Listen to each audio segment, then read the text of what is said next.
नमस्कार, बुलेटिन में स्वागत है आपका और मैं हूं आपके साथ जागृति खंतवाल। रुक करेंगे खबरों की ओर। मुख्यमंत्री योगी आदित्यनाथ मध्य प्रदेश दौरे पर हैं। मुख्यमंत्री रीवा के सेमरिया पहुंचे, जहां उन्होंने चुनावी जनसभा को संबोधित किया। इस दौरान उन्होंने कहा कि एमपी में कांग्रेस का खाता नहीं खुलना चाहिए। साथ ही उन्होंने कहा कि डबल इंजन की सरकार ने विकास के विजन को बढ़ाया है। भाइयों बहनों, आपने अभी दीपावली के पावन पर्व को परसों हर्षोल्लास और उमंग के साथ संपन्न किया है। दीपावली हर ओर उल्लास था, उमंग था। और अयोध्या के दीपोत्सव को देखा कि नहीं देखा? देखा ना? कैसा लगा? अच्छा लगा? आप बताइए, अगर कांग्रेस होती तो क्या अयोध्या में दीपोत्सव का कार्यक्रम होता क्या? और अयोध्या में अब तो भगवान राम का मंदिर भी बन रहा है ना? क्या कांग्रेस होती तो क्या राम मंदिर बन पाता क्या? भाइयों बहनों, कांग्रेस आपकी आस्था का सम्मान नहीं कर सकती। कांग्रेस आपको सुरक्षा नहीं दे सकती। कांग्रेस आपका विकास नहीं कर सकती। कांग्रेस हर घर नल की योजना को लागू नहीं कर सकती। तो भाइयों बहनों, फिर इस बोझे को अपने सिर में ढोने से मतलब क्या है? फायदा क्या है? कोई फायदा है क्या? और इसीलिए आप सबका मैं आह्वान करने के लिए आया हूं। देखिए, उत्तर प्रदेश की जनता तो बहुत आगे निकल चुकी है विकास की दिशा। और याद रखना, उत्तर प्रदेश में 403 विधानसभा क्षेत्र हैं और वहां हाथी का केवल एक विधायक है। 403 में से एक। तो मध्य प्रदेश में तो खाता ही नहीं खुलना चाहिए, आप जानते हैं ना। और कांग्रेस के 403 में से केवल 2 हैं। तो मध्य प्रदेश में भी खाता खुलना ही नहीं चाहिए। वहीं झांसी पहुंचे उप मुख्यमंत्री केशव प्रसाद मौर्य ने एक बार फिर मध्य प्रदेश चुनाव में जीत का दावा किया, तो साथ ही सपा नेता स्वामी प्रसाद मौर्य के विवादित बयान पर भी जमकर निशाना साधा। केशव प्रसाद मौर्य ने कहा कि स्वामी प्रसाद मौर्य वही बोलते हैं जो अखिलेश उन्हें लिखकर देते हैं। इसके साथ ही कांग्रेस पर निशाना साधते हुए डिप्टी सीएम ने कहा कि मध्य प्रदेश का चप्पा चप्पा अब बीजेपी में हो गया है और अब कांग्रेस का पूरी तरह से सफाया होने वाला है। मध्य प्रदेश में चुनाव प्रचार की दृष्टि से भी जाना है। इस समय मध्य प्रदेश का चप्पा चप्पा भाजपा का हो गया है। चारों तरफ कमल की आंधी चल रही है। माननीय नरेंद्र मोदी जी के नाम की सुनामी चल रही है और कांग्रेस का जो हाल उत्तर प्रदेश में है, आने वाले समय में स्पष्ट दिखाई दे रहा है कि वही हाल उनका मध्य प्रदेश में होने वाला है। तो वहीं छठ पर्व को लेकर तैयारियां जोरों पर हैं। बलिया में युवा चेतना के राष्ट्रीय संयोजक रोहित कुमार सिंह ने महिलाओं के बीच साड़ी का वितरण किया। इस दौरान रोहित कुमार सिंह ने कहा कि लोक आस्था के महापर्व छठ के पावन अवसर पर पूरे देश भर में 1 लाख साड़ी का वितरण किया जाएगा। और इस दौरान रोहित कुमार ने कहा कि प्रधानमंत्री नरेंद्र मोदी अवतार हैं जो गरीब को समाज की मुख्यधारा से जोड़ने का काम कर रहे हैं और यही कारण है कि देश की जनता आज प्रधानमंत्री नरेंद्र मोदी के साथ है। इसके साथ ही उन्होंने ये भी कहा कि परिवारवादी शक्तियों के खिलाफ देश का युवा एकजुट है।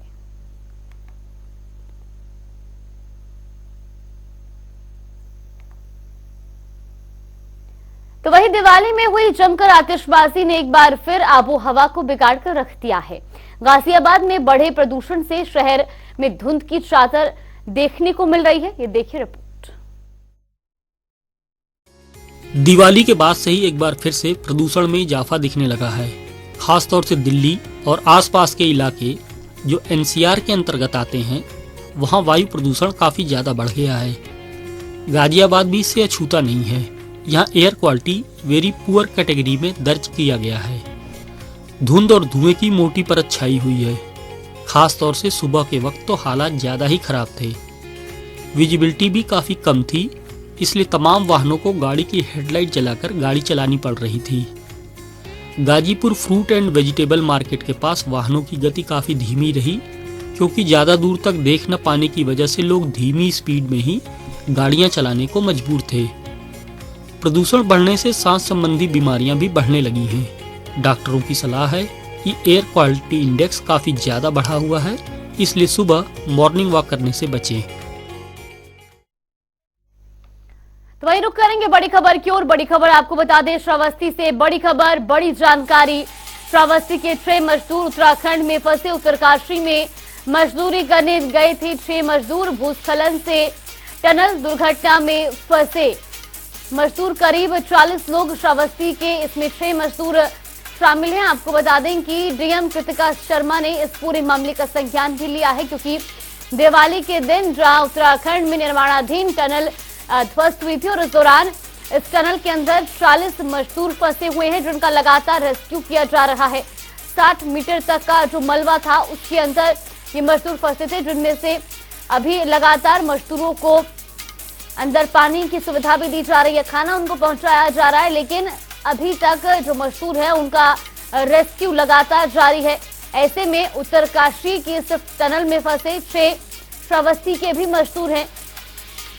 ये बड़ी खबर, बड़ी जानकारी आपको बता रहे हैं, जहां श्रावस्ती के भी 6 मजदूर फंसे होने की आशंका जताई जा रही है। तो वही डीएम कृतिका शर्मा ने इस पूरे मामले का संज्ञान भी लिया है।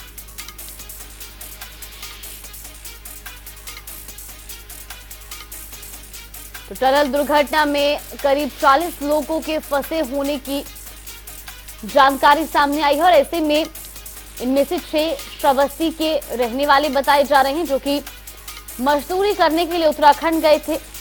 तो वही लगातार टनल में फंसे मजदूरों का रेस्क्यू ऑपरेशन जारी है।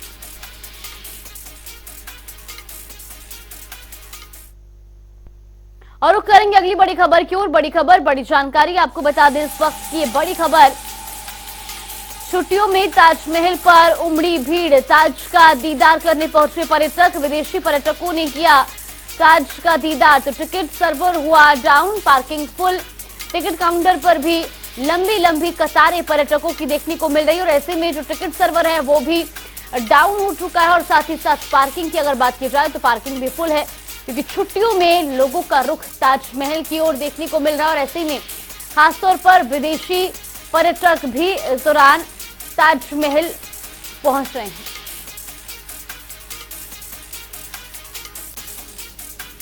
तो आगरा से ये बड़ी खबर, बड़ी जानकारी, छुट्टियों में ताजमहल पर उमड़ी भीड़। ये तस्वीरें भी आपको दिखा रहे हैं, जहां प्रशासन भी इस दौरान ताजमहल के आसपास चाक चौबंद नजर आ रहा है। विदेशी पर्यटकों ने भी ताजमहल का दीदार करने के लिए जहां आगरा पहुंचे हैं, तो वहीं इस दौरान ताजमहल के आसपास पार्किंग भी फुल हो चुकी है और खासतौर पर टिकट काउंटरों पर भी लंबी लंबी कतारें देखने को मिल रही हैं। ये तस्वीरें भी आपको दिखा रहे हैं आगरा से ताजमहल।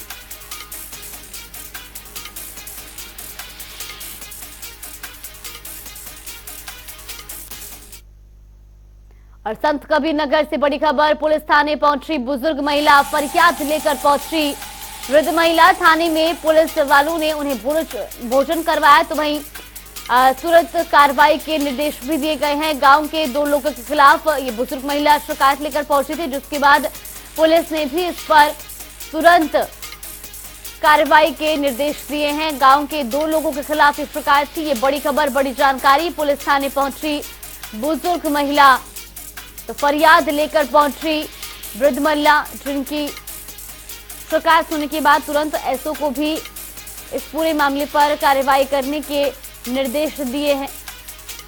तो वही गांव के 2 लोगों के खिलाफ इस मामले में शिकायत की गई है। आपको बता दें कि बुजुर्ग महिला के जहां पुलिस थाने पहुंचने पर पुलिस कर्मचारियों ने उनको भोजन भी कराया और जिसके बाद उनकी संज्ञान पर तुरंत एसओ ने कार्रवाई भी शुरू कर दी है। ये बड़ी खबर, बड़ी जानकारी संत कबीर नगर। ब्रेक के बाद स्वागत है आपका। रुक करेंगे 5 मिनट में 25 बड़ी खबरों का। बस्ती में 2 पक्षों में कहासुनी के चलते हुआ जमकर विवाद, युवक पर रॉड से किया प्रहार, इलाज के दौरान हुई मौत। कानपुर में बस अनियंत्रित होकर डिवाइडर से टकराई, यात्रियों में मचा हड़कंप, राहगीरों ने सभी घायलों को अस्पताल में कराया भर्ती। इटावा में आवास योजना की खुली पोल, कच्चे घरों और झोपड़ियों में रहने को मजबूर ग्रामीण, अधिकारी कर रहे मोटी रकम की मांग। आजमगढ़ में पुरानी रंजिश के चलते दबंगों ने युवक पर की फायरिंग, काफी दिनों से चल रहा था विवाद, घायल की स्थिति नॉर्मल बताई। बाराबंकी में युवक की लाठी डंडों से पीटकर हत्या, पत्नी और सालों पर हत्या करने का आरोप, लखनऊ में मजदूरी करने के लिए आया था युवक। आगरा में स्वामी प्रसाद मौर्य ने दीपावली पर मां लक्ष्मी पर किया भद्र टिप्पणी, हिंदूवादियों में आक्रोश, राष्ट्रीय बजरंग दल के कार्यकर्ताओं ने दी तहरीर। रायबरेली में नहर किनारे मिला ज्ञात का शव, लोगों में मचा हड़कंप, पुलिस शव की पहचान करने में जुटी। उन्नाव में एसपी की औचक निरीक्षण से मचा हड़कंप, एसपी ने कोतवाली में महिला हेल्प डेस्क और अभिलेखों का किया निरीक्षण। प्रयागराज में भतीजे ने किया चाचा पर हमला, इलाज के दौरान मौत, परिजनों में मचा आक्रोश। नोएडा के गेस्ट हाउस से करोड़ों का माल चोरी, चोर ने करोड़ों के कैश और ज्वेलरी पर किया हाथ साफ, मामले की जांच पड़ताल में जुटे थे।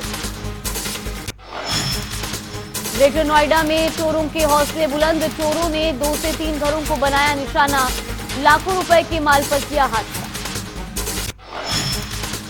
मुरादाबाद में छात्र पर जानलेवा हमला, अवैध तमंचे से किया फायर, इंस्टाग्राम पर अपशब्द बोलने के बाद हुआ था विवाद। बागपत में गहरे नाले में फंसी भैंस को बचाने के लिए चलाया रेस्क्यू, जेसीबी की मदद से बचाई जान।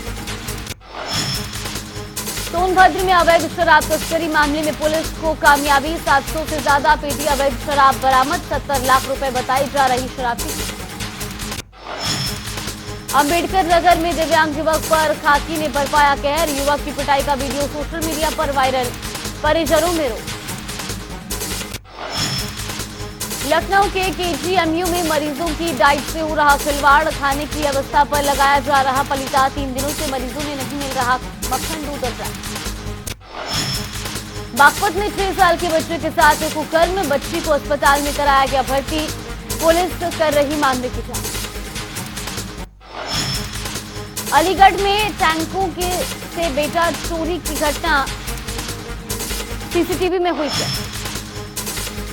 अलीगढ़ में संदिग्ध परिस्थितियों में अधेड़ की मौत, परिजनों ने पति पर लगाया प्रेमी संग, हत्या का आरोप, पुलिस ने पत्नी को किया गिरफ्तार। अमरोहा में 2 पक्षों में जमकर हुई मारपीट, पैसे के लेन देन को लेकर चले लाठी डंडे, मारपीट का वीडियो वायरल। लखनऊ के गोमती नगर की झाड़ियों में मिला युवक का शव, 38 वर्ष है युवक की उम्र, पुलिस ने शव का कराया पोस्टमार्टम।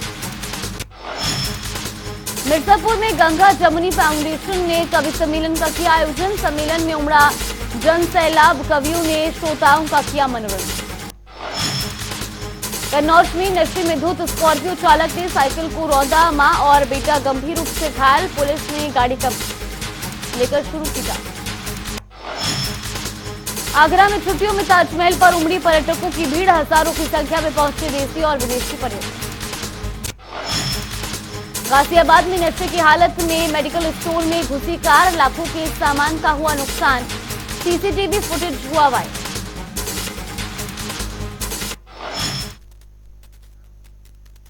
चलिए बुलेटिन में फिलहाल के लिए बस इतना ही, यहाँ पे रुकते हैं एक छोटे से ब्रेक के लिए।